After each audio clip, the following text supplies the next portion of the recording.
There is a world that disappeared beneath the water 14,000 years ago, and nobody watched it sink. It was not a sudden cataclysm, not a giant wave that swept a continent away in a single night. It was something slower and more inevitable. Sea levels rising centimeters every year, decade after decade, century after century, as the glaciers covering northern Europe and North America melted and returned to the ocean the water they had accumulated over more than 100,000 years of glaciation. A process so gradual that no human living through it could have noticed it within a single lifetime. But fast enough in geological terms that within a few thousand years, enormous stretches of land that had been inhabited for generations were permanently beneath the water. The difference between those human beings of 14,000 years ago and the humans of today lies not in biology but in cultural accumulation.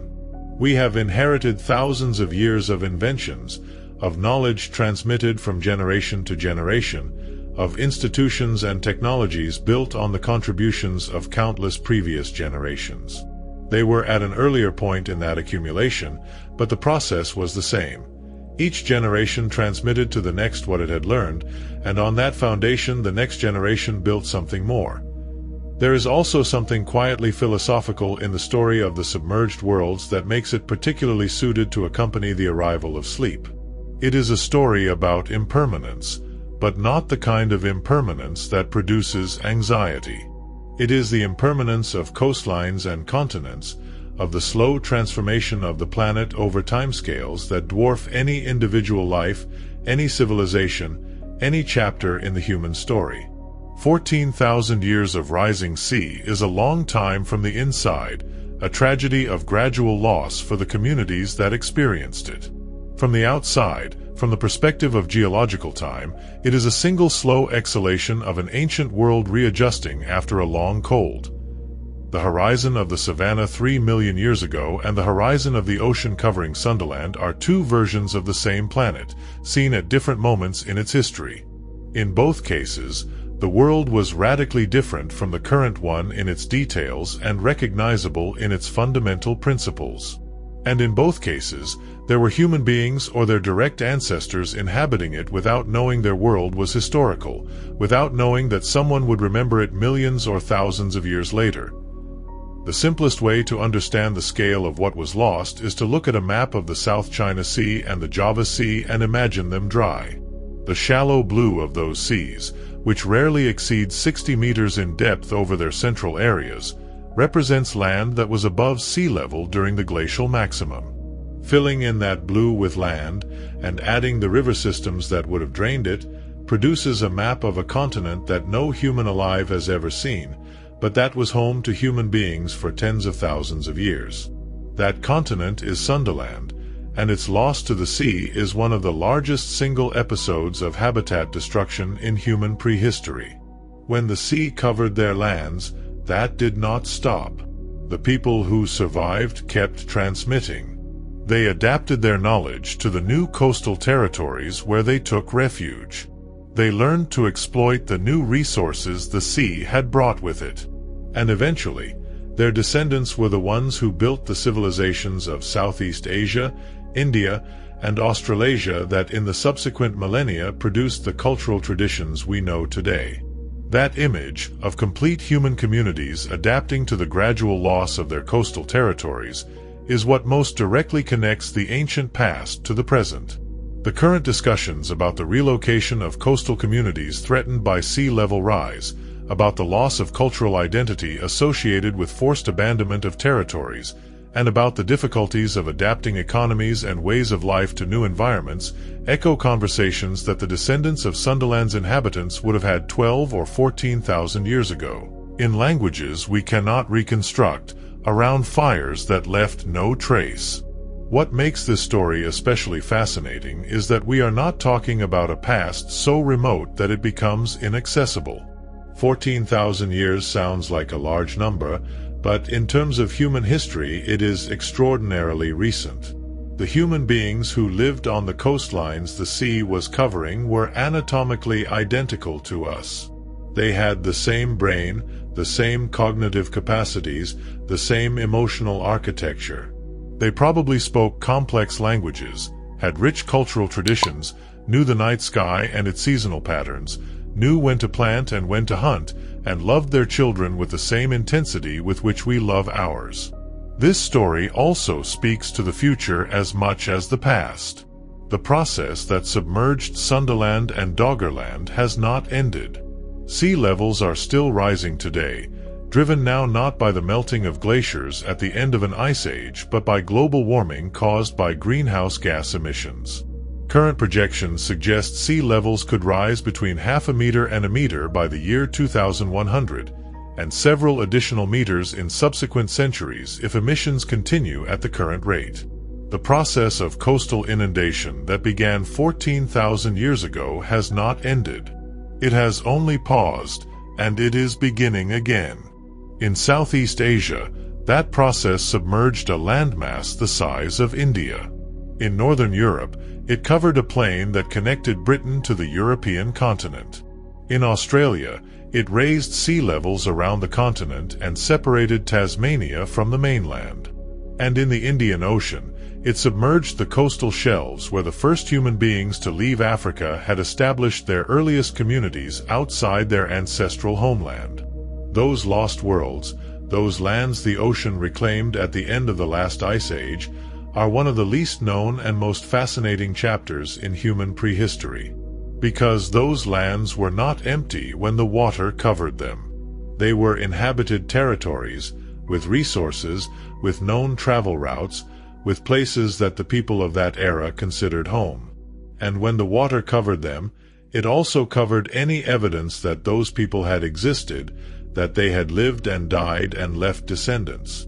Tonight we explore those submerged worlds. With the calm this journey deserves, toward the ocean floor, to the shores of the world that was. To understand the worlds the sea swallowed, one must first understand the nature of the last ice age and the scale of the changes it produced when it ended. The last glacial maximum, the period of greatest ice extent in the most recent glacial episode, occurred approximately 20,000 years ago. At that point, the ice sheets of the northern hemisphere covered much of northern Europe, Canada, and the northern United States. Scandinavia was buried under kilometers of ice. Britain was almost completely covered. The Alps had glaciers descending into the plains of northern Europe. All that ice had to come from somewhere. The ice of glaciers is frozen water, and all that water had been extracted from the oceans through evaporation and precipitation as snow over tens of thousands of years of progressive glaciation. The result was that sea level during the glacial maximum was approximately 120 meters lower than the current level. 120 meters may not sound like much, but in terms of coastal geography it is an enormous difference. The continental shelves, the zones of shallow sea surrounding the continents, have in many cases average depths below that value, meaning that during the glacial maximum large stretches of what is today shallow sea were dry land. When sea level began rising at the end of the glaciation, Sundaland began to shrink. The shallow seas that today separate the islands of the Malay archipelago are the heirs of that process. In those waters, under the mud and marine sediments, lie the remains of a land that was home to the ancestors of Southeast Asian peoples for thousands of years.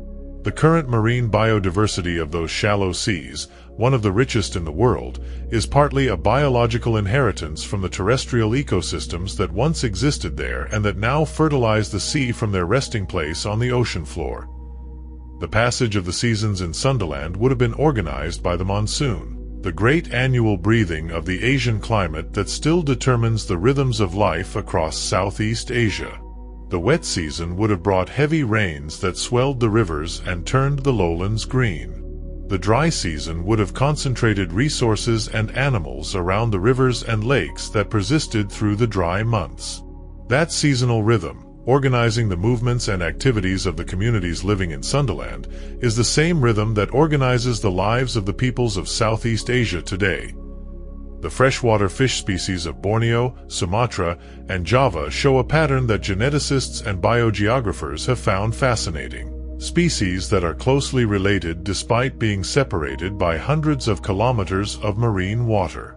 That pattern, known as vicariance, results from populations that were once connected being separated by a geological event, in this case the rising sea. The distributions of those fish today are a biological map of the rivers that once flowed across Sundaland, preserved in the genetics of organisms that have been swimming in those same river systems since long before the sea covered them. Southeast Asia is the region of the world where that effect was most spectacular. The islands of Indonesia, Malaysia, Borneo, Java, and Sumatra are today an archipelago separated from the Asian continent by shallow seas. But during the glacial maximum, those islands were connected to each other and to the Asian continent in a continuous landmass that geographers have called Sundaland. Sundaland was approximately the size of modern India, a miniature continent with its own rivers, its own mountain ranges, its own coastal plains, and its own ecosystems. And it was inhabited. The subsea biodiversity of the waters covering Sundaland also carries traces of that lost land. The forests of Borneo, Sumatra, and the other large islands of Sundaland are today recognized as among the most biodiversity-rich on the planet. That richness, harboring orangutans, Sumatran rhinoceroses, Bornean pygmy elephants, and thousands of species of plants, insects, and birds found nowhere else in the world, is the result of millions of years of evolution in the context of the island continent of Sundaland and of repeated episodes of connection and disconnection with the Asian continent across glacial cycles. The continental shelf of Southeast Asia, where Sundaland existed, is currently one of the most productive marine regions in the world. Its shallow waters, warmed by the tropical sun, are extraordinarily rich in fish, shellfish, and other marine life. But that current marine richness is also, in a sense, the inheritance of the terrestrial ecosystems the sea covered. When Sundaland was dry land, its rivers carried nutrients from the continental interior toward the coasts, fertilizing coastal waters. The terrestrial biodiversity of Sundaland, with its extraordinarily rich tropical forests, contributed organic matter to coastal ecosystems through runoff and seasonal flooding. The caves of the Sundaland Islands that remain above sea level today are among the world's richest in rock art. The negative handprints and animals in the cave of Ling Timpaseng in Sulawesi, dated to 45,000 years ago, are among the oldest known artistic representations in the world. And the wild boar paintings in the caves of Borneo, dated to approximately 40,000 years ago, are also extraordinarily ancient. Those paintings tell us that the inhabitants of Sundaland were people with rich inner lives, capable of representing their world in images and decorating the spaces they inhabited with symbolic meaning. The marine biology of the waters covering Sundaland also preserves traces of that lost land's history. The freshwater fish of the great islands of the Malay archipelago, which are extraordinarily diverse and include many endemic species on each island, carry in their geographical distribution the traces of the rivers that crossed Sundaland. Species that today exist in rivers separated by hundreds of kilometers of sea might belong to the same evolutionary lineage precisely because their ancestors lived in the same Sundaland rivers before the sea separated them. All that ice had to come from somewhere. The ice of glaciers is frozen water, and all that water had been extracted from the oceans through evaporation and precipitation as snow over tens of thousands of years of progressive glaciation. The result was that sea level during the glacial maximum was approximately 120 meters lower than the current level. 120 meters may not sound like much, but in terms of coastal geography it is an enormous difference. The continental shelves, the zones of shallow sea surrounding the continents, have in many cases average depths below that value, meaning that during the glacial maximum large stretches of what is today shallow sea were dry land. The history of Sundaland is not speculation. It is a well-documented geological fact that can be reconstructed with considerable precision from the bathymetric maps of the seafloor of Southeast Asia. Those maps, measuring water depth at each point of the ocean, clearly show the shape of the ancient continental shelf, the the submarine reliefs that were mountains and hills, the channels that were rivers, the depressions that were valleys and lake basins. The analyses of those sediments have produced extraordinary results. In some points, cores extracted from the South China seafloor contain pollen from terrestrial tropical plants in layers that overlie the river channel sediments, documenting the transition from a terrestrial to a marine environment as sea level rose. Those pollen records allow reconstructing the terrestrial ecosystems of Sundaland in some detail. Forests of trees of the Dipterocarp family, similar to those today dominating the forests of Borneo and Sumatra, mixed with grass savannas in the drier zones and mangroves on the coasts. Sundaland is not the only continental shelf that was exposed during the glacial maximum and that harbored human populations before being inundated. The continental shelves of Arabia, the Indian subcontinent, and the eastern coast of Africa were all significantly more exposed during the glacial maximum than they are today. The coastal communities that lived on those shelves followed the coastal migration route out of Africa, and their campsites and refuse heaps now lie under the Indian Ocean. The entire story of the first human dispersal out of Africa is written in sediments we have barely begun to read.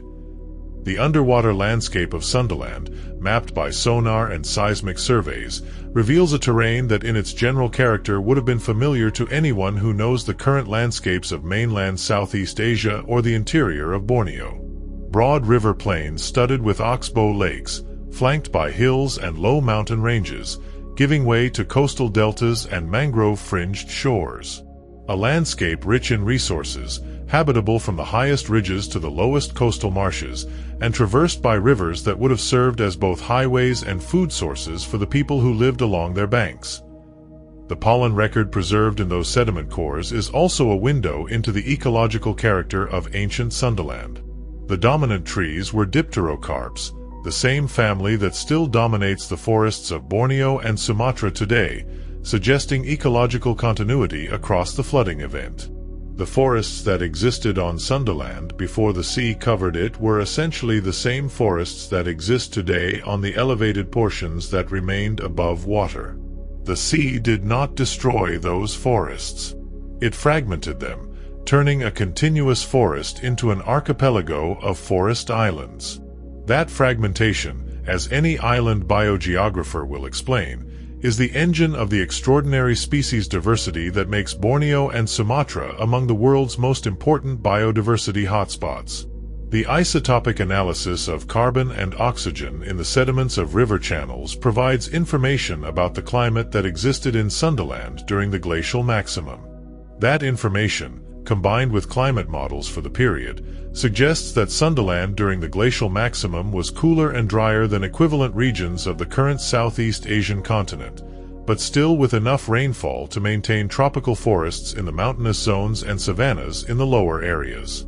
It was an environment that its human inhabitants could have exploited efficiently with their hunting and gathering techniques. The genetic analyses of Southeast Asian and Oceanian current populations show patterns of genetic diversity consistent with an expansion from a source within Sundaland, in the region today forming the heart of Indonesia. That suggests Sundaland was not only a place of passage but a center of human diversification, a place where populations grew and branched during the long period it was dry land. The lineages that have been longest in the region are also the most diverse, consistent with a long history of local evolution rather than recent arrival. The rivers are especially informative. The South China Sea, the Gulf of Thailand, and the Java Sea have on their floors the traces of river systems that have no relation to current rivers. Analysis of those submarine river traces shows that the Mekong, Chao Phraya, Irrawaddy, and many other rivers, which today empty separately into the sea at distant points from each other, once converged in a single river system crossing the Sundaland Plain and emptying into the ocean in what is today the southern South China Sea. That river, which researchers have called the prehistoric subject, must have been one of the greatest river systems in Asia during the glacial maximum. The dating of sediments on the South China seafloor that overlie the ancient Sundaland surface provides a detailed chronology of when and at what speed the different parts of the plain were inundated. That chronology shows the flooding was not uniform. The lowest areas were covered first, during the most intense meltwater pulses, while the more elevated zones remained above sea level for longer. That means there were Sundaland territories that remained habitable until between 6 and 8,000 years ago, long after the inundation process had begun. A practical consequence of the research into Sundaland's submarine rivers is the improvement of sediment dispersion models in the South China Sea. Those models are important not only for archaeology but also for the management of fishery resources, for predicting the effects of storms on coastal erosion, and for evaluating contamination risks in the shallow waters where much of the economic activity of Southeast Asian countries is concentrated. The archaeological evidence of Sundaland is necessarily scarce, because the sites where human beings lived 15 or 20,000 years ago are now underwater. But terrestrial sites on the islands that rise above sea level, like the caves of Borneo and Sulawesi, show that the region was inhabited by modern humans at least 40,000 years ago. And the genetic diversity of the current peoples of Southeast Asia suggests the region was an important dispersal corridor for humans moving out of Africa toward East Asia and Oceania. In the Indian Ocean, the history of submerged worlds has dimensions even older than Sundaland's. The coasts of the Indian Ocean were one of the main routes of human migration out of Africa, and along those coasts, on the continental shelves now underwater, some of the most important moments in human prehistory took place. The coastal migration route by which the first modern humans left Africa and reached Asia and Oceania is known to researchers as the Southern Coastal Route, in contrast with the northern route that crossed the Middle East and reached Europe. The Southern Coastal Route was initially proposed by geneticist Stephen Oppenheimer from mitochondrial DNA analyses of current populations, and has been supported subsequently by additional archaeological and genomic evidence.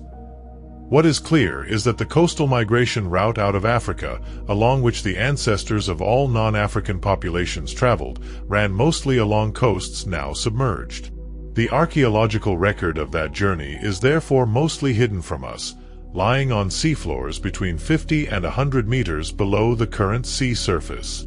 The genomic record of the populations that made that journey is much more accessible, preserved in the living bodies of their descendants across Asia, Oceania, and the Americas. In that sense, the human genome is the best archaeological site we have for reconstructing the journey along the drowned southern coastal route.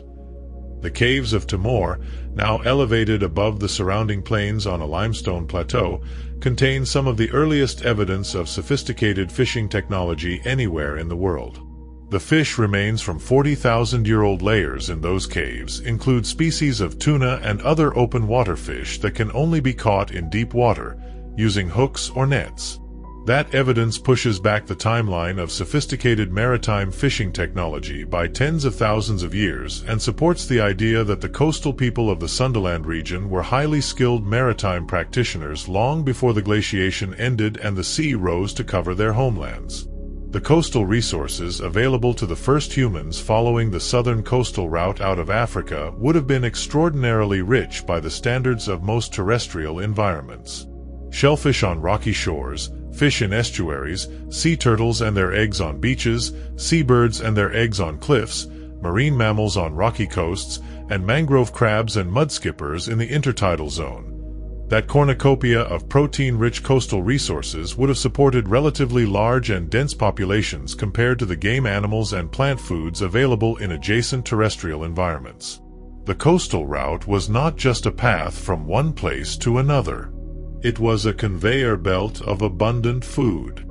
The earliest well-documented date of human presence outside Africa is that of the Majd Beeb rock shelter sites in Australia, containing stone tools and ochre pigments dated to approximately 65,000 years ago. To reach Australia 65,000 years ago, modern humans would have had to cross Southeast Asia significantly earlier, possibly 70 or 75,000 years ago. And to cross Southeast Asia, they would have followed the coasts of southern Arabia, the Gulf of Oman, the Indian subcontinent, and the coasts of Myanmar, Thailand, and Malaysia until reaching Sundaland, and from there crossed the sea to Sahul. The strontium isotope analysis of teeth from fossil humans found at coastal sites of South Asia and Southeast Asia can reveal information about individual movements during those people's lifetimes. Strontium isotopes in dental enamel reflect the geology of the territory where a person lived during childhood, when their teeth were forming. If that geology differs from that of the place where the fossil was found, it indicates the person migrated during their life. Those analyses are beginning to show that some individuals from coastal sites of South Asia had lived in very different territories during childhood, direct evidence of the mobility of those populations and possibly of the complexity of their exchange networks. Modern humans, Homo sapiens, left Africa approximately 60 to 80,000 years ago. The most probable route they followed, according to the current research consensus, was a coastal migration that crossed the Bab el-Mandeb Strait in what is today the Horn of Africa and followed the coasts of southern Arabia, India, and Southeast Asia toward Oceania and East Asia. That coastal route would have provided constant access to marine resources, fresh water at estuaries, and a relatively stable climate in the low latitudes where those coasts were concentrated.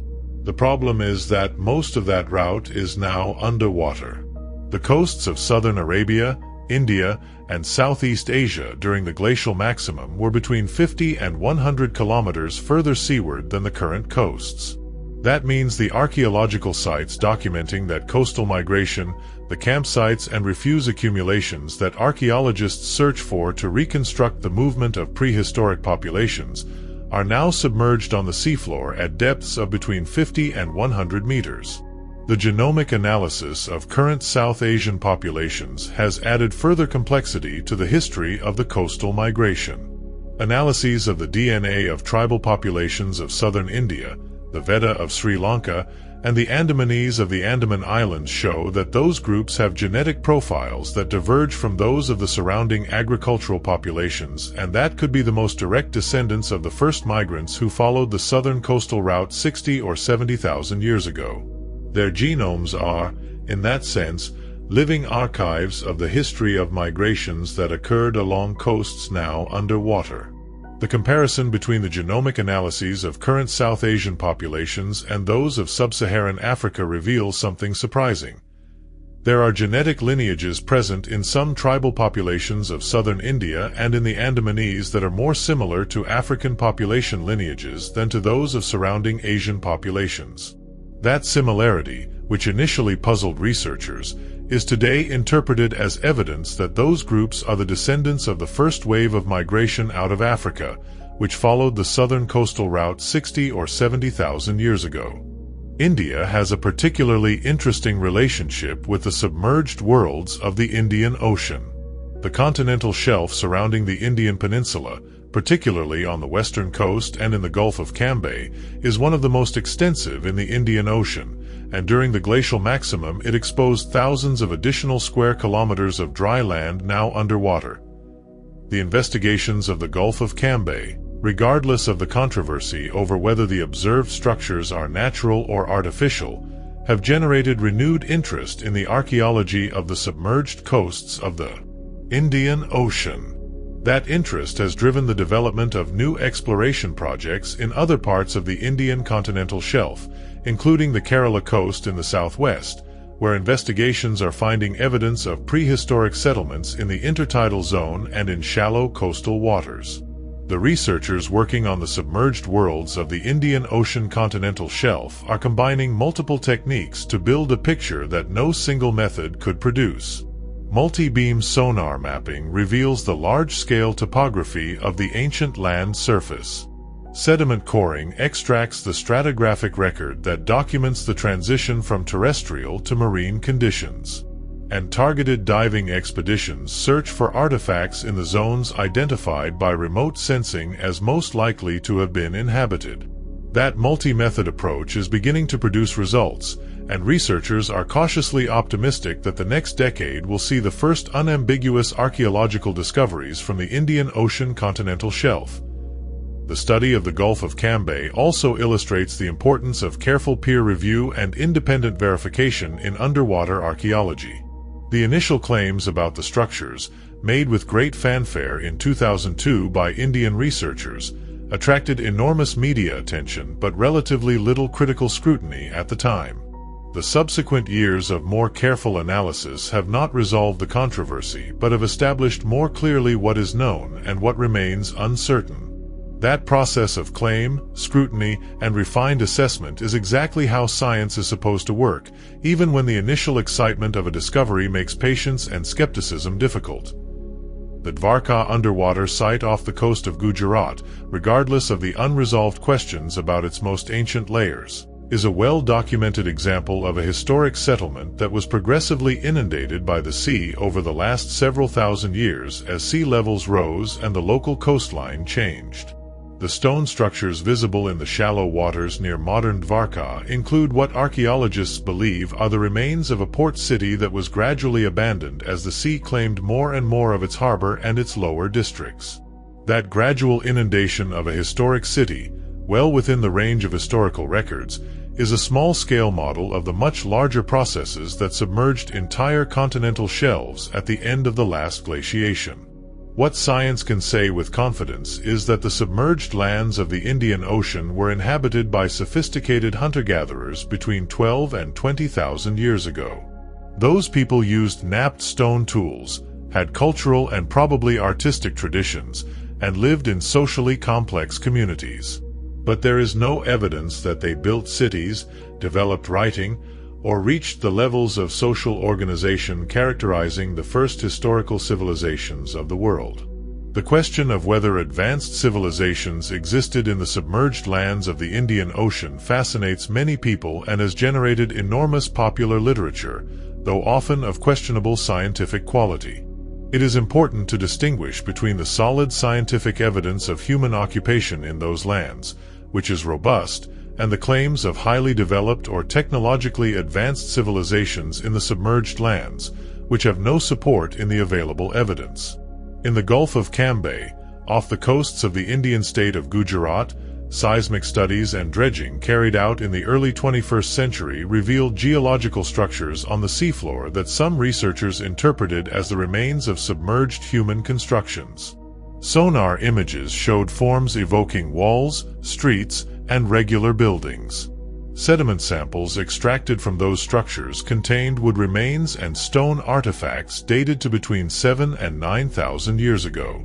The debates over the nature of the Gulf of Cambay structures continue actively among researchers and reflect a broader tension that exists in archaeology and geology about how to interpret patterns seen on the seafloor.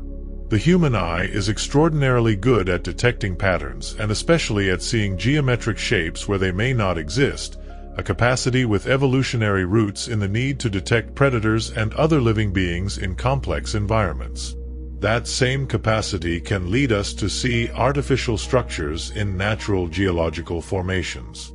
The distinction between solid scientific evidence of human occupation in submerged lands and speculative claims of highly advanced civilizations in those same lands is important not only for scientific integrity but also for respect toward the indigenous cultures whose ancestors inhabited those lands.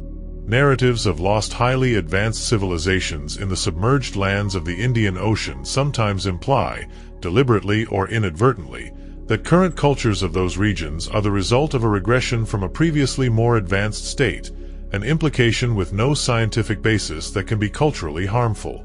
What is indisputable is that the Gulf of Cambay area was inhabited 9,000 years ago, when sea level was several meters below the current level and the coast was significantly more extensive than today. The city of Dwarka, mentioned in Indian epic texts as a great coastal city that was swallowed by the sea, has a location that approximately coincides with the Gulf of Cambay region. The archaeological remains of an ancient city found in the coastal waters of Dwarka, though more recent in date than the Gulf of Cambay structures, are real evidence that the ocean has covered human settlements in that region. On the other side of the prehistoric world, the North Sea hides its own lost world. Doggerland is the name geologists have given to the stretch of land that during the last ice age connected Britain to the European continent, covering what is today the North Sea. Doggerland was, at its maximum extent, a fertile plain with rivers, lakes, forests, and meadows. It was a resource-rich place where Mesolithic European hunter-gatherers lived on hunting elk, aurochs, and other large prey, fishing in rivers and lakes, and gathering wild plants. The evidence of that occupation is more abundant than that of the Indian Ocean, because the North Sea is relatively shallow and has been intensively trawled by fishing boats for centuries. The story of Doggerland also has a dimension of lost biodiversity that parallels the human story. When Doggerland was dry land, its forests and marshes harbored species that no longer exist in Britain, including the aurochs, the steppe bison, the woolly rhinoceros in colder periods, and the European beaver in warmer ones. The flooding of Doggerland not only eliminated inhabited lands. It also eliminated habitats that maintained populations of large mammals that have no equivalent on the island today. The rewilding projects currently discussing reintroducing large mammals to Britain are, among other things, a partial attempt to restore the ecological richness of what Doggerland once was. The North Sea fishing trawlers that have been bringing Mesolithic artifacts to the surface for over a century have also, inadvertently, been destroying the archaeological record of Doggerland by disturbing the seafloor with their heavy gear. The tension between the economic activity of fishing and the preservation of the archaeological record is one of the central challenges of marine archaeology in the North Sea, and managing that tension requires negotiation between archaeologists, fishermen, conservationists, and policymakers in a context where the economic stakes are high and the cultural value of the submerged heritage is only beginning to be widely recognized. The virtual reconstruction of Doggerland produced by European researchers has also become a powerful public outreach tool. Museums in Britain, the Netherlands, and Germany have incorporated virtual reality experiences that allow visitors to walk through the Doggerland landscape as it appeared 10,000 years ago, following the course of the river systems, exploring the forest and marshland ecosystems, and encountering the animals and imagined human inhabitants of that lost world. Those experiences are transforming public understanding of the North Sea as a place with a deep human past, not merely an economic resource or a shipping lane. The story of Doggerland also resonates with contemporary debates about national identity and borders. Britain's identity as an island nation, with all the psychological and political weight that carries, is only 8,000 years old. Before that, Britain was a peninsula attached to the European landmass. The separation of Britain from Europe was not a political act or a cultural choice. It was the work of rising sea levels. That geological fact complicates any narrative that treats British insularity as a primordial or inevitable condition, and places the current political debates about Britain's relationship with Europe in a very long geological and cultural context. The destiny of Doggerland was sealed approximately 8,000 years ago by a catastrophic event that accelerated its final flooding. An enormous sediment slide on the Norwegian continental slope, known as the Storegga Slide, produced a mega-tsunami that swept across North Sea coasts and covered Doggerland's low-lying areas under several meters of water at once. That event, occurring approximately 8,200 years ago, was possibly the last great trauma of the populations still living in the low coastal zones of what remained of Doggerland. The northeastern Scottish coasts show evidence of that tsunami in layers of marine sediment deposited inland. The future of the countries surrounding the North Sea in a world of rising sea levels is also an active research topic. The Netherlands, which has lived for centuries with the sea as a threatening neighbor behind its dikes, is the best-known example of a society that has developed institutions and technologies to manage the relationship with sea level. But even the Netherlands will have to adapt its strategies if sea level rises several meters over the coming centuries. And the lessons of Doggerland, of what happened to the communities inhabiting low coastal lands when sea level rose at the end of the glaciation, are directly relevant to planners who today must make decisions about how to protect coastal populations from current sea level rise. Doggerland was, at its maximum extent, a fertile plain with rivers, lakes, forests, and meadows. It was a resource-rich place where Mesolithic European hunter-gatherers lived on hunting elk, aurochs, and other large prey, fishing in rivers and lakes, and gathering wild plants.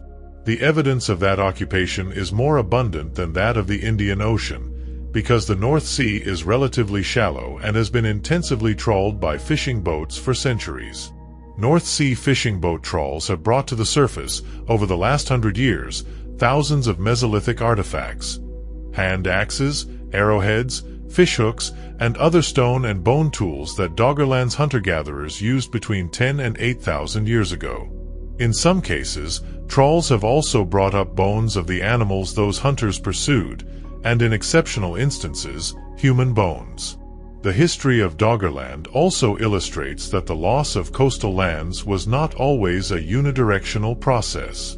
In some regions of the North Sea, the retreat of glaciers produced first a relative fall in sea level, because the isostatic uplift of the crust freed from the weight of ice was faster than the global sea level rise. In those cases, lands that had been underwater could temporarily emerge before being permanently covered.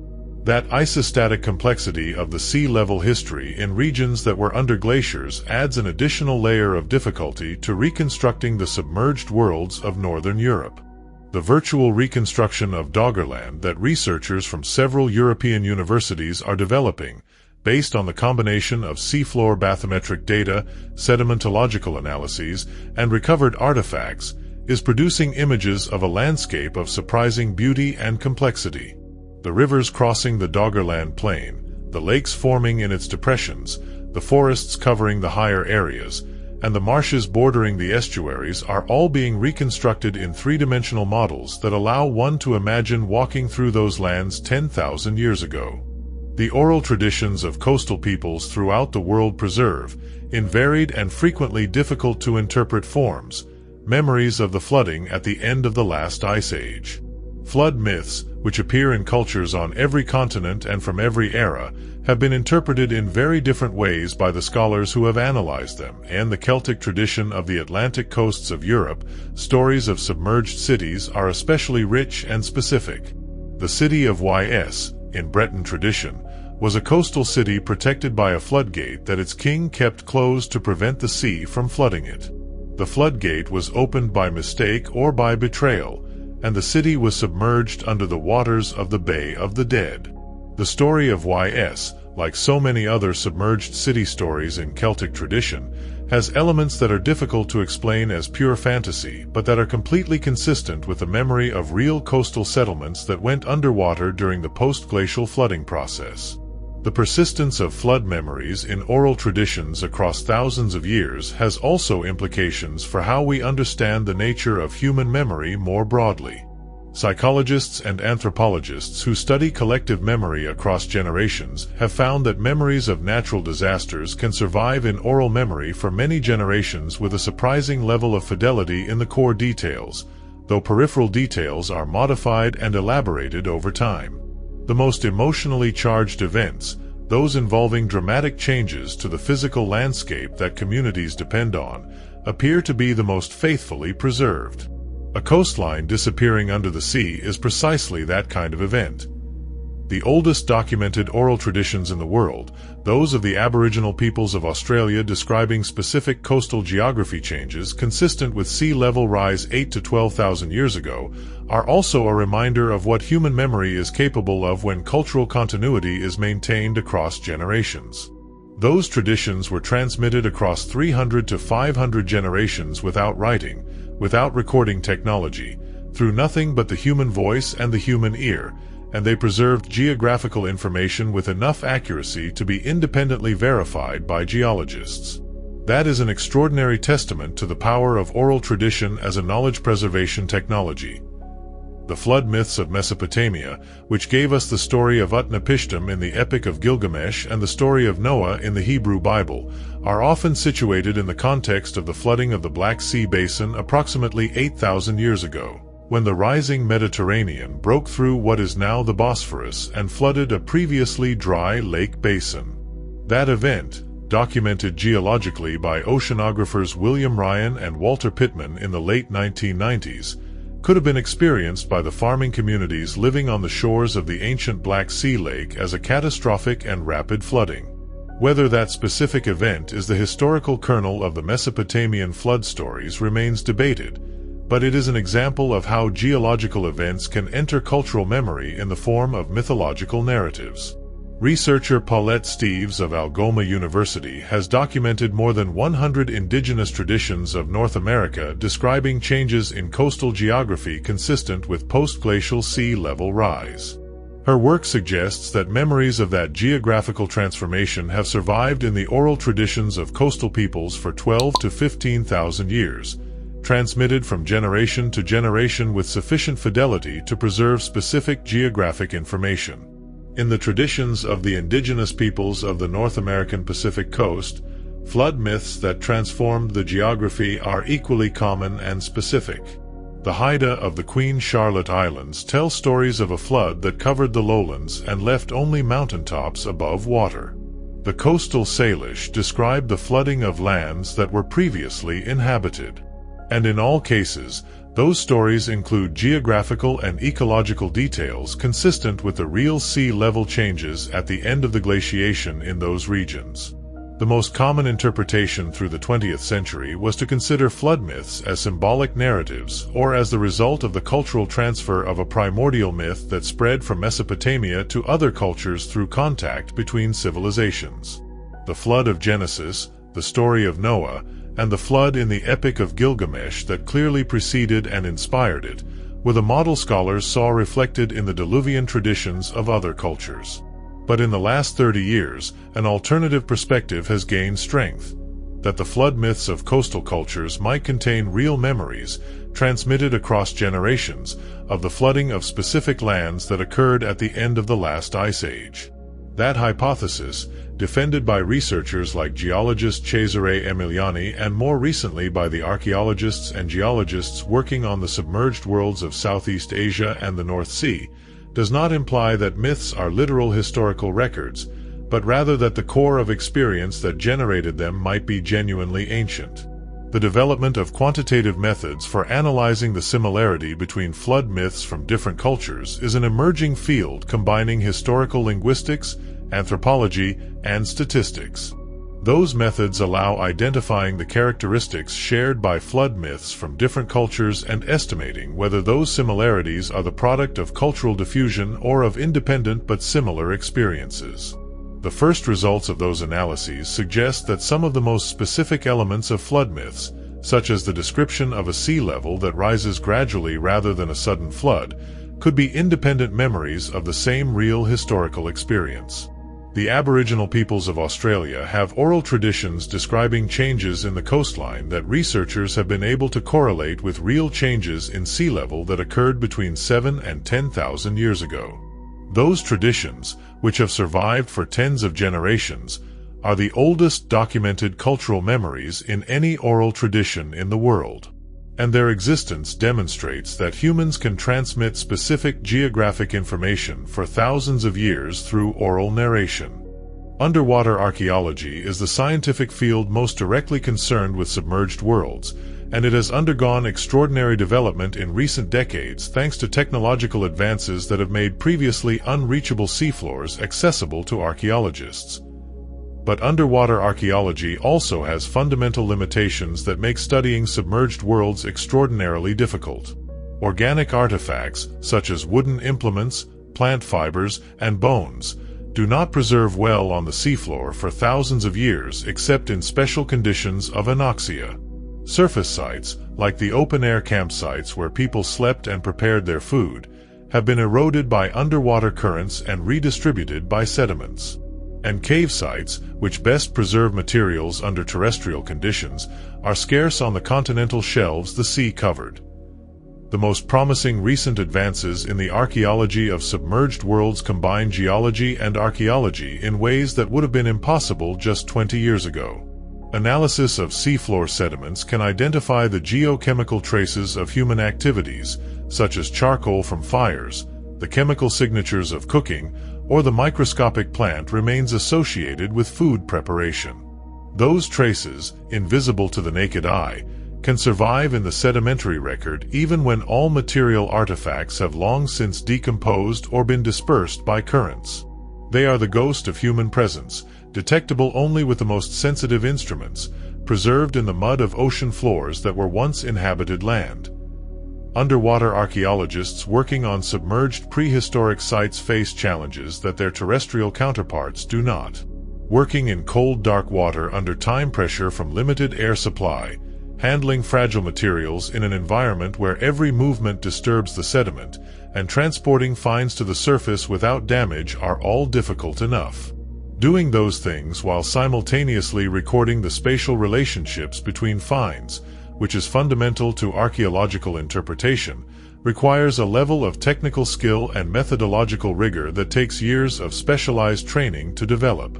The fact that meaningful results are being obtained at all is a testament to the dedication and creativity of the researchers working in this difficult field. The future of underwater archaeology in the Indian Ocean and Southeast Asia will also depend on the development of conservation strategies for the sites discovered. Unlike terrestrial archaeological sites, which can be excavated and then backfilled or protected by physical barriers, underwater sites are continuously exposed to the erosive action of currents, biological activity, and fishing gear. The best strategy for preserving the most fragile sites may be to document them thoroughly with non-invasive techniques and then leave them undisturbed, allowing the sediment that has protected them for thousands of years to continue doing its work. That conservation philosophy, prioritizing documentation over excavation, is becoming more common in underwater archaeology as the limitations of our ability to preserve recovered materials become clearer. The most promising advances in the archaeology of submerged worlds combine geology and archaeology in ways that would have been impossible just 20 years ago. Analysis of seafloor sediments can identify traces of human activities such as fires, the presence of anthropogenic charcoal and ash, or changes in pollen composition reflecting vegetation modification by humans. Those geochemical and paleoecological markers can survive in the sedimentary record even when material artifacts have disappeared. The democratization of access to the seafloor that those technologies are producing also has an important cultural dimension. For decades, seafloor exploration was the exclusive domain of countries with the economic resources to fund oceanographic vessels and high-technology diving equipment. Today, the costs of autonomous underwater vehicles and data analysis systems have fallen enough that research teams from developing countries can actively participate in the exploration of the submerged worlds of their own coasts. Remotely operated vehicles, ROVs, today allow exploration of the seafloor at great depths with high-resolution cameras and manipulator arms capable of collecting samples with precision. Side-scan sonar and multi-beam bathymetry produce seafloor maps with resolutions that allow identifying structures at metric scale from the surface. And sedimentological analyses of cores extracted from the seafloor can reveal the history of the terrestrial surface now covered by water.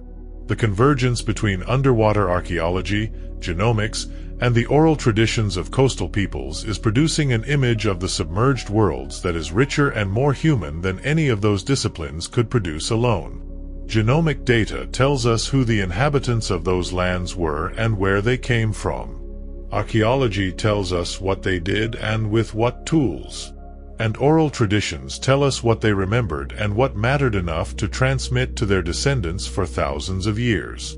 Those three dimensions, the biological, the material, and the cultural, are complementary in ways that none can replace the others. The technology transforming the archaeology of submerged worlds does not come only from oceanography and underwater engineering. Artificial intelligence systems and machine learning are beginning to analyze the large quantities of bathymetric and seismic data from the seafloor to identify patterns that might indicate the presence of artificial structures or archaeological sites of interest.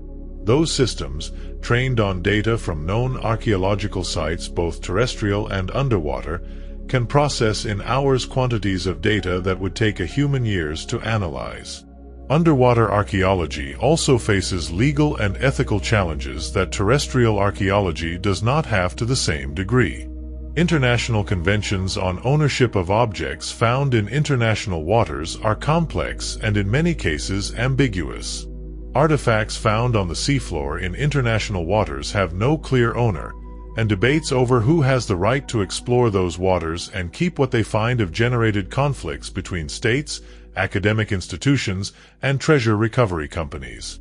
The archaeology of submerged worlds needs a clearer international legal framework than the current one to develop fully without the risk of looting or inappropriate appropriation of the cultural heritage of the peoples whose ancestors inhabited those lands.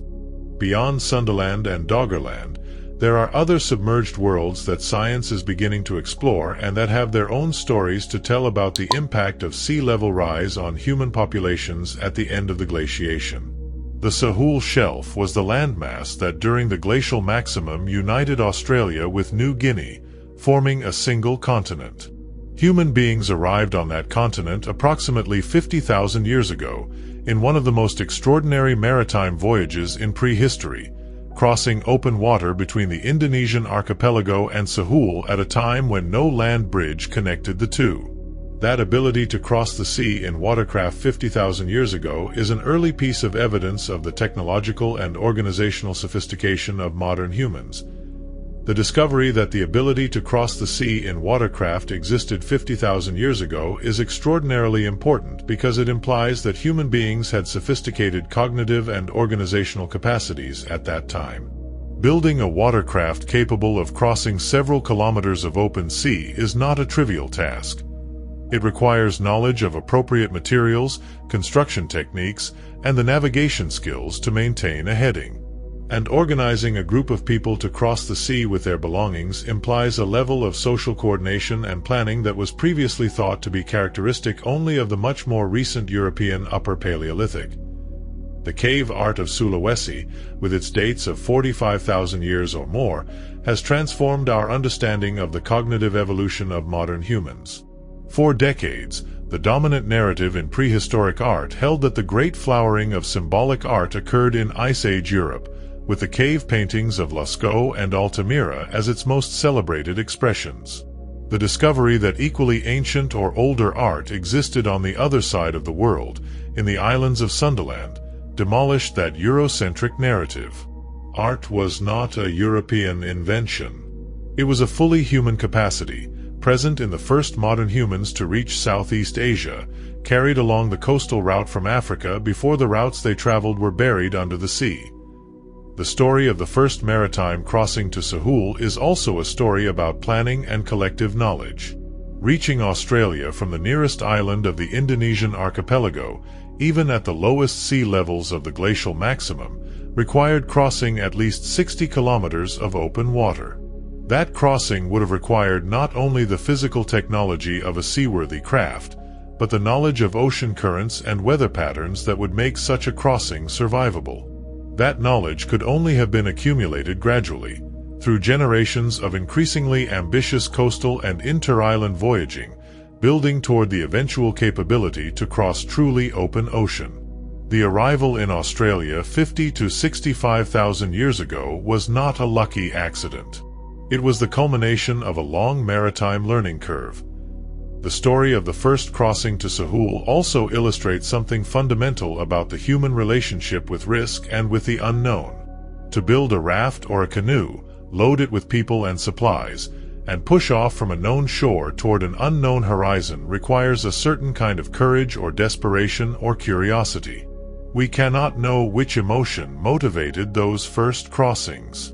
Perhaps it was the pressure of population growth pushing communities to seek new territories.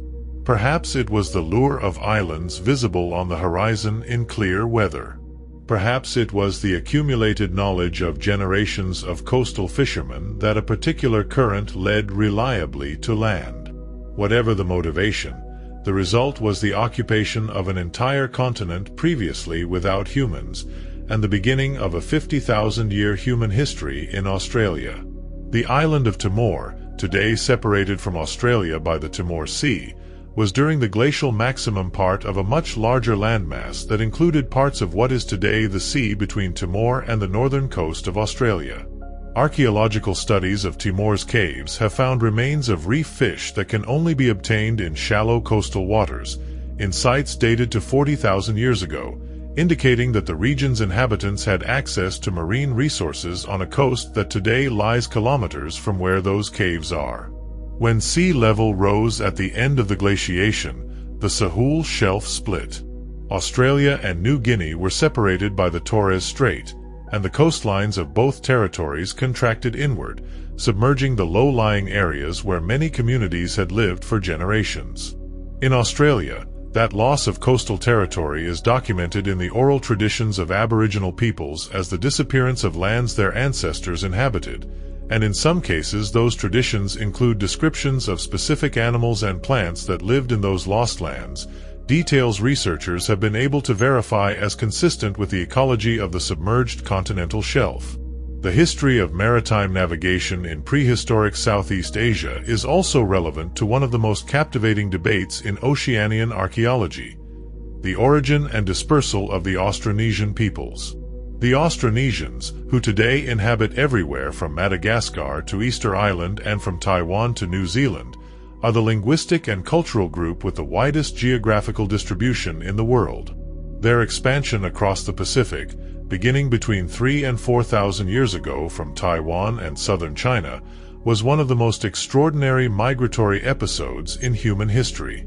And that expansion was possible precisely because the ancestors of the Austronesians had developed, in the context of the Southeast Asian archipelago inherited from Sundaland, the maritime navigation technologies that allowed them to cross the Pacific. The analyses of ancient DNA from human remains found in caves of Malaysia, Indonesia, and the Philippines with ages of between 4,000 and 10,000 years are also revealing connections with populations from other parts of the world that would have been impossible to detect from archaeology alone. Some individuals from Nia Cave in Borneo, aged between 8,000 and 10,000 years, show genetic signals of connection with populations from Papua New Guinea and Australia, suggesting that contacts between those regions existed much earlier than conventional archaeological records indicated. When sea level rose at the end of the glaciation, the Sahul Shelf split. Australia and New Guinea were separated by the Torres Strait, and the coastlines of both territories contracted inward, submerging the low-lying areas where many communities had lived for generations. In Australia, that loss of coastal territory is documented in the oral traditions of Aboriginal peoples as the disappearance of lands their ancestors inhabited, and in some cases those traditions include descriptions of specific animals and plants that lived in those lost lands, details researchers have been able to verify as consistent with the ecology of the submerged continental shelf. The rise of sea levels at the end of the glaciation was not a uniform and constant process.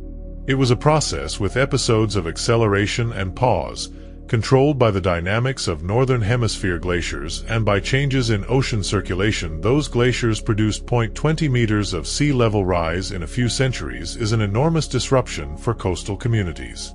People who had spent their entire lives in a particular place would have watched that place being covered by water. Children would have grown up hearing their grandparents speak of lands that no longer existed. And those children's grandchildren would have passed those stories on as part of their community's cultural memory, potentially giving rise to the traditions of lands lost beneath the sea that appear in so many coastal cultures. The most dramatic sea level rise episodes occurred during so-called meltwater pulses, moments when large masses of glacial ice melted or broke off from polar ice caps and suddenly added large volumes of water to the oceans. The greatest of those pulses, Meltwater Pulse 1A, occurred approximately 14,600 years ago and produced a sea level rise of up to 20 meters in the space of a few centuries. The precise cause of that pulse is still debated, with candidates including the collapse of the West Antarctic ice sheet, the rapid melting of the Laurentide ice sheet over North America, or a combination of both. What is not debated is its effect: the fastest and largest sea level rise in the post-glacial period, transforming coastlines within human generational memory. The ice core records from Antarctica and Greenland, which extend back hundreds of thousands of years, show that the climate of the past 2.5 million years has been dominated by cycles of glaciation and interglaciation, with ice ages occurring roughly every 100,000 years and each followed by a warmer interglacial period. The current interglacial, the Holocene, began approximately 12,000 years ago and is already as long as most previous interglacials.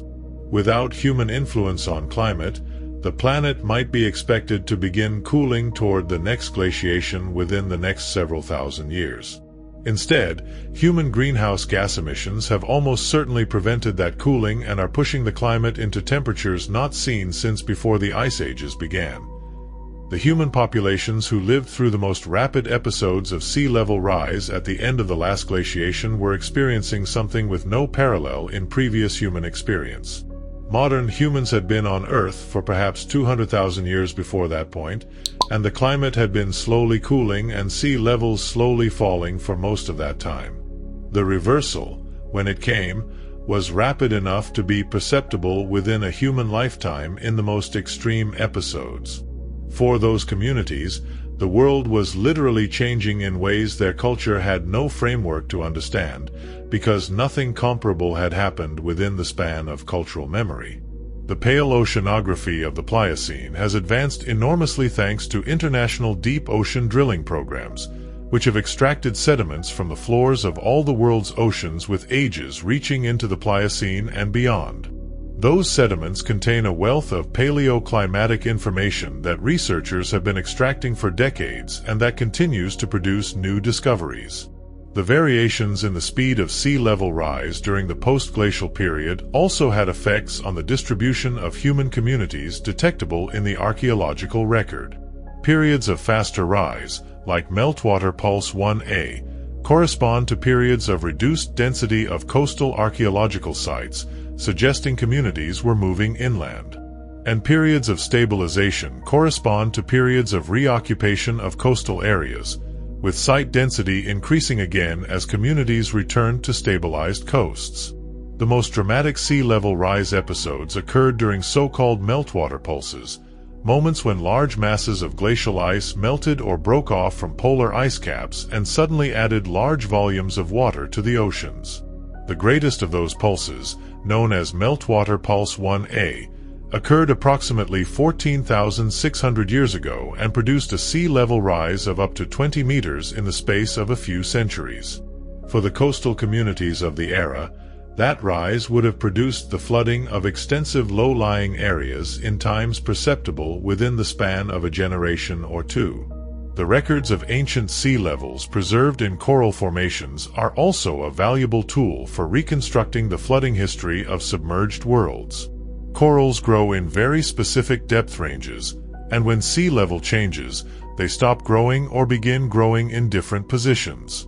Dead corals found today at different depths in Indian Ocean and Southeast Asian reefs are direct records of past sea level positions, and their dating by radiometric methods provides a sea level rise chronology with temporal resolution of decades or centuries. The variations in the speed of sea level rise during the post-glacial period also had effects on the distribution of human communities detectable in the archaeological record. Periods of faster rise, like meltwater pulse 1a, correspond to periods of reduced density of coastal archaeological sites, suggesting communities were moving inland in response to flooding of low-lying areas.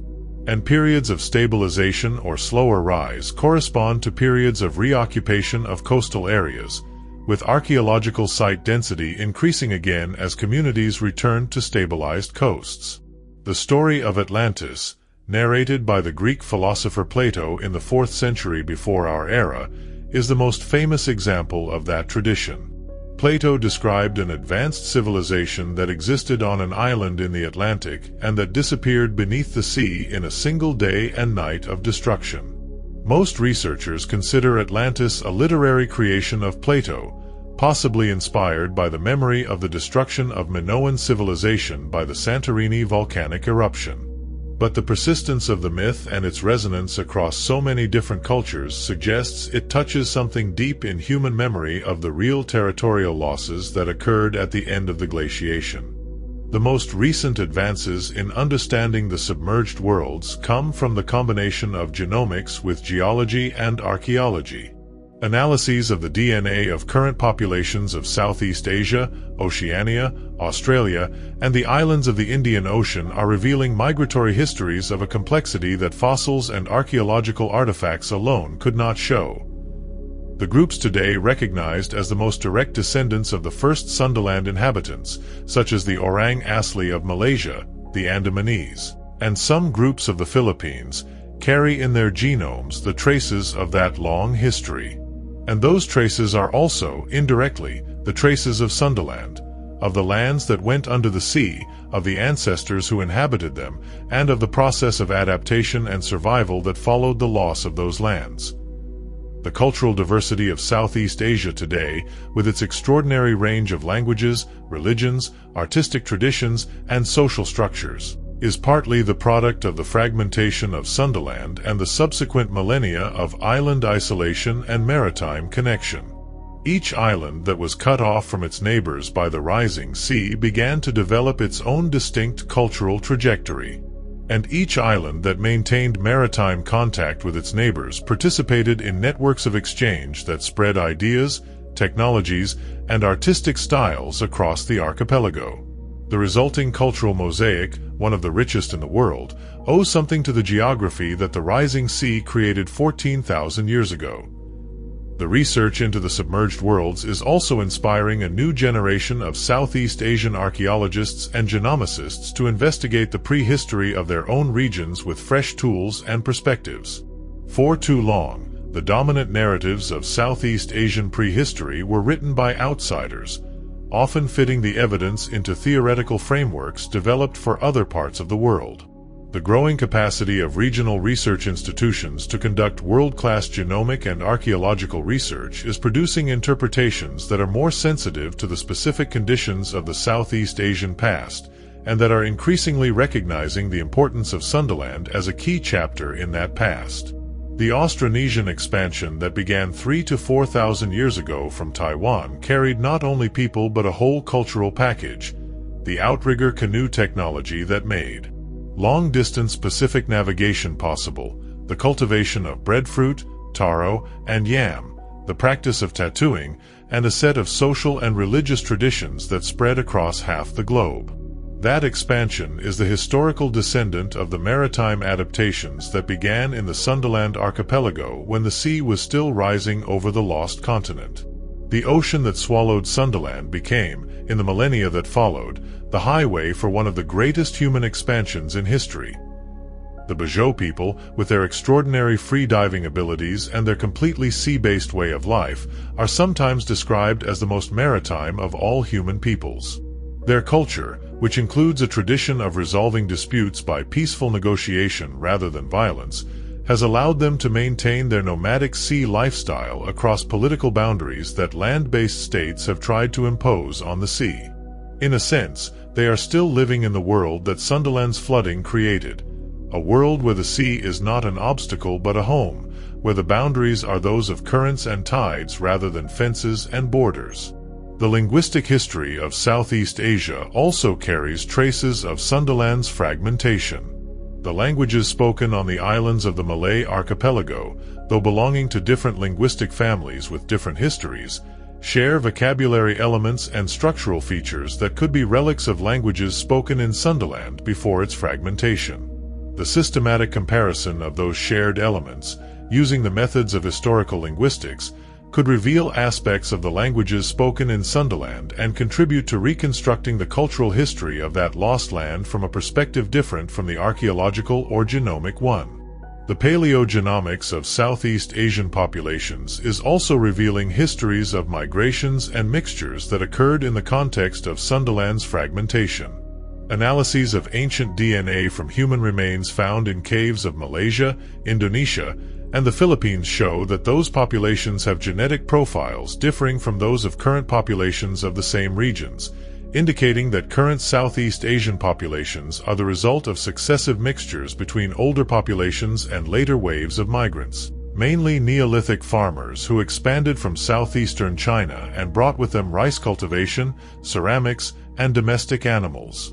The genomics of current populations of Indonesia, the Philippines, Malaysia, and other regions of ancient Sundaland shows patterns of genetic diversity that suggest an ancient and continuous occupation of the region with multiple episodes of expansion and mixing. The oldest genetic lineages, those that have been in the region longest, are also the most diverse, which is consistent with a long history of local evolution. and the divergent states between those lineages, calculated from DNA mutation rates, coincide with the periods when Sundaland was a continuous landmass. The fragmentation of Sundaland by sea level rise also had effects on the cultural diversification of Southeast Asian peoples detectable in the current distribution of musical traditions, agricultural practices, boat-building techniques, and other dimensions of material culture. Islands that became more isolated after fragmentation developed more divergent cultural traditions, while islands that maintained more frequent contact through maritime trade maintained more similar traditions. That distribution of cultural diversity is consistent with the geological history of Sundaland's fragmentation. The paleogenomics of Southeast Asian populations is also revealing histories of migrations and mixtures that occurred in the context of Sundaland's fragmentation. Analyses of ancient DNA from human remains found in caves of Malaysia, Indonesia, and the Philippines with ages of between 4 and 10,000 years show that those populations have genetic profiles differing from those of current populations of the same regions. That difference indicates that current Southeast Asian populations are not simply the direct descendants of the populations living there 10,000 years ago. They are the result of successive mixtures between older populations and later waves of migrants, mainly the Neolithic farmers who expanded from southeastern China between 4 and 6,000 years ago. The Indian Ocean has its own submerged worlds along the arc of islands bordering it to the south. The great island of Madagascar, today famous for its endemic fauna of lemurs and other forms that evolved in isolation, was surrounded during the glacial maximum by continental shelves exposing additional land along its coasts. And the Maldives, which today are the country with the greatest proportion of territory threatened by current sea level rise, had during the glacial maximum a much greater extent, with coral reefs emerging above sea level and forming larger islands than exist today. The Ramayana, the ancient Sanskrit epic text, mentions a bridge between India and Sri Lanka built so that the hero Rama could cross to rescue his wife. The correspondence between that mythological bridge and the real geological bridge that existed during the glaciation is one of the most cited examples of possible historical memory of submerged worlds in the literary tradition. The Adams Bridge between India and Sri Lanka is visible even from space, a broken chain of shallow banks and sandbars stretching across the Pak Strait in colors of pale turquoise against the deeper blue of the surrounding sea. That visual trace of the ancient land bridge, preserved in the shallow geology of the strait, is a reminder that the boundary between myth and geology is often thinner than we assume. The land bridge was real. The people who crossed it were real. And the stories that their descendants told about it, millennia after the sea had covered it, preserved something true about a geography that had ceased to exist. The connection between the current vulnerability of the Maldives and the ancient flooding of Sundaland is not only historical but also political. When Maldivian representatives speak in international climate negotiations about the existential threat they face, they are describing a situation with deep prehistoric parallels. The difference is that the flooding of Sundaland was caused by natural climate change over millennia, while the threat to the Maldives is caused by human-induced climate change over decades. The moral weight of that difference between natural and human-caused sea level rise is part of what gives the climate negotiations their urgency for the world's low-lying island nations. The ancient stone temples and megalithic structures found in coastal regions of South and Southeast Asia, some of them partially submerged by the sea or situated at elevations that were coastlines in the relatively recent past, are another reminder of how dynamic the relationship between human settlement and the sea has been throughout history. Structures built as coastal monuments or harbors in one era have become inland sites or underwater ruins in another, as sea levels fluctuated. Reading those landscapes correctly, understanding which structures were built for a coastline that no longer exists, requires the kind of geological and archaeological synthesis that the study of the submerged worlds is beginning to develop. The history of the Indian Ocean's submerged worlds also includes the traditions of the peoples who today live on that ocean's coasts and who maintain, in their cultural and religious practices, connections to the sea that go far beyond economic dependence on fishing. The Bajau people of Indonesia, known as sea gypsies, live their lives entirely organized around the ocean. Genomic studies of the Bajau have revealed that they have specific genetic adaptations for diving, including larger spleens that allow them to store more oxygen in the blood during dives. Those adaptations, accumulated in the Bajau genome over generations of marine life, are the biological record of a history that could stretch back to the times when Sundaland was beginning to submerge and some communities chose to adapt to the sea rather than retreat inland. The ancestors of the Bajau could have been precisely those coastal communities that, rather than abandoning their lands when the sea covered them, followed them into the shallow waters, built their houses over the water, and developed the skills and genetic adaptations that make modern Bajau the world's best free divers. Sri Lanka is another example of the submerged worlds of the Indian Ocean. The continental shelf between Sri Lanka and southern India, the so-called Adam's Bridge, is a region of extraordinarily shallow waters where a chain of islands, sandbanks, and reefs almost connects the two territories. During the glacial maximum, that bank was completely above sea level, forming a land bridge connecting Sri Lanka to southern India and allowing the exchange of fauna, flora, and human populations between the two territories. The Maldives, as a contemporary case study of the loss of coastal territories to sea level rise, also has implications for international law. International treaties and conventions on maritime rights, such as the United Nations Convention on the Law of the Sea, assign to countries exclusive economic zones based on the position of their coastlines. If the coastlines of a country like the Maldives disappear underwater, what happens to those exclusive economic zones? The prehistory of the submerged worlds, paradoxically, is beginning to inform the legal debates about the future of island states threatened by sea level rise. The history of the Maldives is a contemporary parallel to what happened to Sundaland, Doggerland, and the other submerged worlds at the end of the glaciation. The Maldives have an average altitude of approximately 1.5 meters above sea level. With current sea level rise projections for the end of the century, much of the low-lying islands will be flooded, and by the year 2100 or sooner, the country could be practically uninhabitable. The government of the Maldives has been buying land in other countries to relocate its population, a situation that directly recalls what happened to the coastal communities of 14,000 years ago. The coral record of sea level change is also increasingly relevant to contemporary climate science. By establishing the precise rates of sea level rise during the post-glacial period, those coral archives provide a benchmark against which current and projected rates of rise can be compared.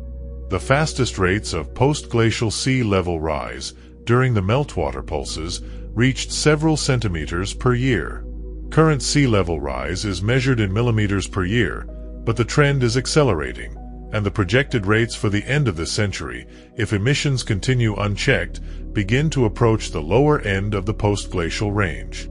Understanding when and how fast sea levels rose in the past is essential for calibrating the models that project future sea level rise, and for understanding the range of possible outcomes we face in the coming decades and centuries. There is something deeply human in the story of submerged worlds that goes beyond archaeology and geology. It is the story of loss, of the human relationship with places, with the specific geographical territories that people consider their own and that define their identity. The transmission of cultural memory of lost lands is what might explain the persistence of flood myths in cultures as distant from each other as those of Mesopotamia, India, the Aboriginal peoples of Australia, the indigenous peoples of South America, and the coastal peoples of Africa. Not as copies of a single primordial myth spread culturally, but as independent expressions of a shared experience, that of having seen the sea swallow the world one knew. There is something serene in the story of the submerged worlds, if one inhabits it correctly. Not the serenity of indifference to loss, but the serenity of understanding that loss and transformation are part of the planet's process, that the worlds that are lost leave traces in those that come after, and that the people who lost their lands did not disappear with them but continued, adapted, and transmitted something of their experience to the generations that eventually reached us. Tonight we have traveled to the ocean floor, to the shores of the world that was. We have seen Sundaland shrink century by century until it became the Indonesian and Malaysian archipelago.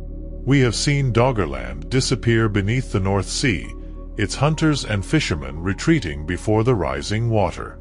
We have seen the coasts of the Indian Ocean contract, submerging the routes the first humans followed leaving Africa. And we have seen how the memory of those losses may have survived in the oral traditions of the peoples who descend from those who suffered them. The ocean does not finish answering all our questions. But in its silence there is rest. The ocean is patient. It covered Sundaland over thousands of years and has kept it covered for 14,000 years more. It will keep those secrets until we find the tools and the will to read them. And reading them matters not only for the sake of historical knowledge, but because the story of how human communities responded to sea level rise in the past is directly relevant to the choices we face now, in a world where the sea is rising again, for different reasons but with similar consequences for the people who live on its shores. The past is not merely prologue. It is instruction. The ocean floor of the Indian Ocean, under the thousands of meters of water separating it from the surface, silently preserves the vestiges of that world. The stones that were quarries, the valleys that were rivers, the sandbars that were beaches. Nobody visits them. Nobody remembers them by name. But they are there, in the quiet darkness of the depths, like an archive of what was. And we are here on the surface, the descendants of those who survived and kept going, carrying in our bodies and our stories the traces of worlds the sea reclaimed. The research into submerged worlds is also a form of historical justice. For centuries, the dominant narrative of human prehistory was written from the perspective of the civilizations that left written records: Mesopotamia, Egypt, India, China, Greece. The peoples who lived on coastlines and who left their records on the ocean floor, or who transmitted their history in oral traditions not recorded in writing until very recently, were left out of that narrative. Underwater archaeology is beginning to correct that omission, revealing the depth and complexity of the histories of those coastal peoples who for thousands of years inhabited the lands now underwater. And in that process, it is also validating the oral traditions of the descendants of those peoples, demonstrating that their stories of lands lost beneath the sea are not fantastic legends but memories, imprecise but real, of a history that occurred. The ocean that covers the lost worlds of Sundaland, Doggerland, and the coasts of the Indian Ocean is the same ocean surrounding the inhabited continents tonight. In its depths, in the quiet silence existing at 100 meters below the surface, is the record of everything that happened. The sediments accumulated over the submerged lands, the traces of the rivers that crossed them, the material remains of the lives that were lived there. That record is waiting to be read. Every new underwater archaeology expedition, every new genomic analysis, every new interpretation of an ancient oral tradition, adds a page to a book that humanity has barely begun to read. Environmental psychology studies have documented that place attachment, the emotional connection with the specific geographical spaces where one has lived, is one of the most universal and deepest human experiences. People forced to abandon their homes due to flooding, earthquakes, or conflict systematically describe the loss of place as one of the most painful dimensions of their experience, often comparable to the grief of losing a loved one. That experience of grieving for place even has a name in modern psychology: solastalgia. The coastal communities of 14,000 years ago who watched their lands being covered by water did not have that vocabulary, but they would have had the experience. The beach where they learned to swim as children, the river where they fished, the hill from which they could see the horizon. All those familiar places were disappearing under water generation after generation. And that loss would have been transmitted culturally in the form of stories, ceremonies, references to a world that was no longer there but that remained real in collective memory. The investigation of submerged worlds is also, in the end, an investigation into the permanence and impermanence of homes. Human beings build our homes in places we consider stable, permanent, that will exist beyond our own lives. And yet the geological history of the Earth demonstrates that no place is permanent on the geological timescale. Coastlines change, rivers change course, seas expand and contract. The worlds the ocean covered at the end of the glaciation are the most vivid reminder of that impermanence, and also the most powerful testimony to the human capacity to make a home wherever life is possible. The ocean that covers those lost lands is the same ocean that covers the planet today. The water forming it is the same water that was frozen in the glaciers and that melted to flood the world the first humans knew. And we, the descendants of those who survived those floods and kept going, carry in our DNA and in our cultural traditions the traces of those worlds the sea reclaimed. The ocean does not finish answering all the questions we ask it. But in its silence, in the quiet darkness of its depths, there is something that invites rest. The worlds we lost are safe on the ocean floor. And we are here, on the surface, ready to continue. Tonight, as sleep arrives, the submerged worlds of the Indian Ocean continue their silent existence beneath the water. The sediments covering ancient Sundaland accumulate millimeter by millimeter, year by year. Fish swim over the channels of rivers that no longer flow.